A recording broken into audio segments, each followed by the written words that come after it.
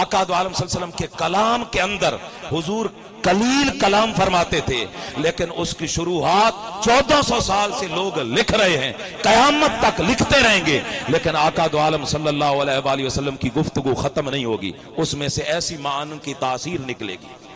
ایسی تشریح اور توضیحات آئیں گی، ایسی تفاصیل آئیں گی، ایسا کرم آئے گا، ایسے استدلال اور ایسے استنباط آقا دو عالم صلی اللہ علیہ وآلہ وسلم کے ہر لفظ سے نکلیں گے، قیامت تک انسانیت اس سے فیض یاب ہوتی رہے گی۔ اب میں اللہ رب العزت کی بارگاہ میں عرض کرتا رہا کہ باری تعالیٰ کیا ہم محروم ہو گئے؟ تو اس حدیث سے مجھے سمجھ آئی کہ ظاہری معنی بھی ہوتے ہیں ہر لفظ کے، باطنی معنی بھی ہوتے ہیں۔ یہ مسلم شریف کی قبلہ کے لیے میں عرض کر دوں، کیونکہ قبلہ فرما رہے تھے مولا کائنات کے علم کے حوالے سے، تو قربان جائے آپ کے تو مطالعہ سے گزرا ہے، آپ کی نسبت سے آپ سب کے سامنے رکھ دوں۔ تو جب یہ حضور نے مسلم شریف کی حدیث یہ جو ہے آقا نے جب بیان فرمائی، جو امام مسلم لے کے آئے، تو آقا دو عالم صلی اللہ علیہ وسلم نے فرمایا نا، قرآن کے ہر لفظ کے 7 ظاہری معنی ہوتے ہیں، 7 باطنی معنی ہوتے ہیں، 7 کل صحابہ بیٹھے تھے، حضور نے اگلا جملہ ارشاد فرمایا کہ اللہ رب العزت نے میرے علی کو ہر ظاہر معنی بھی عطا کر دیا ہے، ہر باطن معنی بھی عطا کر دیا، قرآن کا ہر ظاہر بھی عطا کر دیا ہے، باطن بھی عطا کر دیا ہے۔ اور مولا کائنات فرمایا کرتے تھے، اللہ کی عزت کی قسم، اگر میں قرآن کریم کی بسم اللہ الرحمن الرحیم کی صرف با کی تفسیر لکھنے بیٹھوں، پورا قرآن نہیں، الحمد سے والناس تک پورا قرآن نہیں، فرماتے ہیں بسم اللہ الرحمن الرحیم کی صرف با کی تفسیر لکھنے بیٹھوں تو فرماتے ہیں 70 اونٹوں پہ کاغذ لادا جائے، اس دور کا میٹیریل لادا جائے، 70 اونٹوں پہ، فرماتے ہیں میں بسم اللہ الرحمن الرحیم کی با کی تفسیر لکھنے بیٹھوں 70 اونٹوں کے کاغذ ختم ہو جائیں گے، میرے سینے میں علم نشرح لک صدرک کا جو فیضان ہے، میرے سینے میں انا مدینۃ العلم وعلی بابھا کا جو فیضان ہے، اگر بسم اللہ الرحمن الرحیم کی با کی تفسیر لکھنے بیٹھوں 70 اونٹوں کے کاغذ ختم ہو جائیں گے، بسم اللہ کی با کی تفسیر ختم نہیں ہوگی۔ تو میں غور کرتا رہا کہ امت کیا قیامت تک اب محروم ہو گئی؟ تو فوراً میرے ذہن میں ایک معنی آیا، ہم وہ استعمال بھی کرتے ہیں، وہ استدلال غلط نہیں ہے، ہم اس کو استعمال بھی کرتے ہیں۔ ہم ایک جملہ استعمال کرتے ہیں نا، جدی پشتی، جدی پشتی، پشت کا کس سے تعلق ہے؟ پشت کا تعلق ہے نسل سے، اللہ اکبر، پشت کا تعلق ہے نسل سے۔ جدی پشتی، جد کہتے ہیں بڑے کو، پشتی کہتے ہیں جو پشت میں سے آئے ہو، پشت اور صلب سے آگے بچے آگے چلتے ہیں، تو پشت کا ایک تعلق ہے نسل سے، پشت کا ایک تعلق ہے بیٹوں سے۔ تو امت کو رب تعالیٰ نے محروم نہیں کیا، ان نظر الی وجہ علی عبادہ، اور ان نظر الی علی عبادہ، علی کا چہرہ دیکھنا بھی عبادت، علی کی پشت دیکھنا بھی عبادت۔ یہ تو تھا جب تک علی المرتضیٰ ظاہری طور پہ موجود تھے، اب قیامت تک علی تو نظر نہیں آتے، علی کے بیٹے نظر آتے ہیں۔ علی کے چہرے میں جو محبت سے علی کے بیٹوں میں علی کا چہرہ دیکھے گا، علی کے بیٹوں میں علی کا چہرہ دیکھے گا، علی کا عکس دیکھے گا، وہ حسین کا بیٹا سمجھ کے جو سید کا چہرہ دیکھے گا، سید کی پشت دیکھے گا، اسی حدیث کا خیال کرے گا کہ اب علی کا چہرہ تو نہیں دیکھ سکتا، علی دے بچنے کا چہرہ دیکھ سکتا۔ اللہ کی عزت کی قسم، سبحان اللہ، نعرہ حیدری، نعرہ حیدری، نعرہ حیدری، واجباً پنجری بے بہار نعرہ حیدری، حیدری۔ تو قربان جائیں، عبادت صرف، ہم توحید پرست ہیں، ہم توحید کے ماننے والے ہیں، ہم مشرک نہیں ہیں، ہم شرک کی نفی کرنے والے ہیں، عبادت صرف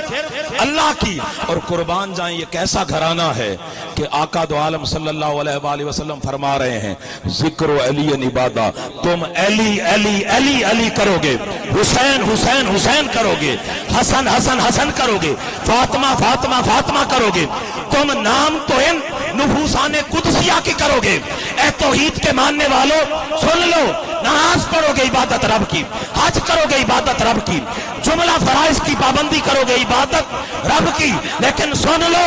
عبادت یہیں تک رب نے محدود نہیں کی، تم نام علی کا لو گے عبادت۔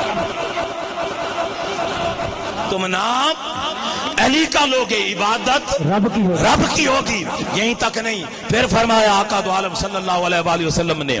حب علی عبادہ، حب علی عبادہ، فرمایا تم محبت کرو گے علی المرتضیٰ سے، علی کے بیٹے حسین سے، حسن مجتبیٰ سے، سیدہ زہرا سے، ائمہ اہل بیت سے، حضور کے گھرانے سے، آقا کی ازواج مطہرات کے نوکر بنو گے، حضور کے گھرانے کے نوکر بنو گے، تم محبت کرو گے نفوسان قدسیہ سے، تو رب تعالیٰ فرماتا ہے عبادت کو میں نے مزید ایکسپینڈ کر دیا، مزید وسعت دے دی، فرمایا تم محبت اس گھرانے سے کرو گے، عبادت میری ہوگی، محبت اس گھرانے سے کرو گے، عبادت میری ہوگی۔ حضرت محترم یہی وہ محبت ہے جو اللہ نے بھی سکھائی ہے، اللہ کے نبی محمد مصطفیٰ صلی اللہ علیہ وآلہ وسلم نے بھی سکھائی، حضور نے ہمیں سکھائی بھی ہے، صحابہ کرام رضوان اللہ علیہ مجمعین کی نسبت سے قیامت تک آنے والی امت کو سکھائی بھی ہے، پڑھائی بھی ہے، لکھوائی بھی ہے، اور عملاً کر کے حضور نے دکھائی بھی ہے، عملاً کر کے آقا دو عالم صلی اللہ علیہ وآلہ وسلم نے وہ محبت صحابہ کرام کو دکھائی بھی ہے۔